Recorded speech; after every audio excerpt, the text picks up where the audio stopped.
নরসিংদীতে একই জমিতে মিশ্র জাতের নানান সবজির আবাদ করছেন কৃষকরা। এই বিষয়ে আরও জানাতে নরসিংদী থেকে সরাসরি যুক্ত হবেন সহকর্মী হৃদয় খান।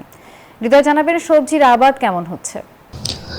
ধন্যবাদ। আপনি যেমনটি জানেন যে সবজির জন্য কিন্তু আলাদা খ্যাতি রয়েছে নরসিংদী জেলার। আমি এই মুহূর্তে রয়েছি নরসিংদী সদর উপজেলার চিনিশপুরে। এখানে প্রায় ৬ বিঘা জমিতে নানা রকমের মিশ্র জাতের সবজির আবাদ করেছেন কৃষক। আপনাকে যদি আমি দেখাই যে এখানে একই জমিতে কিন্তু করলা, কাকরোল, ঢেঁড়স থেকে শুরু করে জালি, পেঁপে, অন্যান্য নানা রকমের সবজির আবাদ করেছেন কৃষক। তারা যেমনটি বলছেন যে কম খরচে লাভ বেশি হয়। দিন দিন তারা কিন্তু এই সকল সবজি আবাদে আগ্রহী হচ্ছেন। একই সাথে কিন্তু তারা ন্যায্য দাম পাওয়া নিয়ে অনেকটা শঙ্কার কথা আমাদেরকে জানিয়েছেন। তারা বলছেন যে আসলে অনেক সময় হাত বদলের কারণে ন্যায্য দাম কিন্তু তারা পাচ্ছেন না। আমরা যদি একজন কৃষকের সাথে কথা বলতে চাই, একটু যদি বলেন যে কি কি আবাদ করেছেন এই বছর?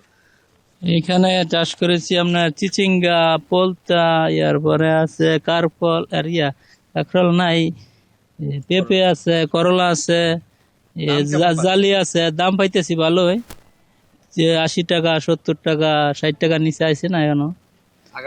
আগামীতে আরো বাড়ায় করার চিন্তা ভাবনা আছে আর কি। তো কৃষকরা যেমনটি বলছেন যে আসলে তারা এই মিশ্র জাতের নানা সবজির আবাদ করে কিন্তু অনেকটাই খুশি। একই সাথে কৃষি বিভাগের পক্ষ থেকে কৃষকদেরকে সব ধরনের সহযোগিতা করা হচ্ছে বলে আমাদেরকে জানিয়েছে কৃষি বিভাগ।